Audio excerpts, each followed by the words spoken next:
ఈరోజు మనం marks ఇంపార్టెంటా? Skills ఇంపార్టెంటా? అనే విషయం మీద మాట్లాడుకుందాం. మీరు కెరియర్‌లో జాబ్ చేద్దాం అనుకున్నా, ఏదన్నా బిజినెస్ చేద్దాం అనుకున్నా, మీకు ఇంట్రెస్ట్ ఉన్న దాంట్లో ఫ్రీలాన్స్ చేసుకుందామన్నా సరే స్కిల్స్ ఇంపార్టెంట్. ఇప్పుడున్న ప్రెజెంట్ కండిషన్స్‌లో మీ మార్క్స్ ఎవరు చూడట్లేదు. మీ స్కిల్స్ మాత్రమే చూస్తున్నారు. ఇప్పుడున్న ప్రెజెంట్ ఎడ్యుకేషన్ సిస్టమ్ స్కిల్స్ మీద ఫోకస్ చేయకుండా మార్క్స్ మీద ఫోకస్ చేస్తుంది. స్టూడెంట్స్ కూడా మార్క్స్ వెంట పడుతున్నారు కానీ స్కిల్స్ ఎవరు నేర్చుకోవట్లేదు. నేను మీ అందరికి ఇచ్చే ఒకే ఒక సజెషన్, స్కిల్స్ నేర్చుకోండి. మార్క్స్ కాదు. మార్క్స్ ఎలా అయినా వస్తాయి. స్కిల్స్ ఉన్నవాడే మార్కెట్‌లో నుంచోగలుగుతాడు.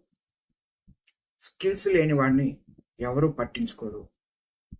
కాబట్టి ఇవాల్టి నుంచైనా మార్క్స్ మీద కాకుండా స్కిల్స్ మీద దృష్టి పెట్టి స్కిల్స్ నేర్చుకోవటం స్టార్ట్ చేయండి. ఇలాంటి మంచి మంచి కంటెంట్ కోసం ఫాలో అవ్వటం మర్చిపోవద్దు. Thank you.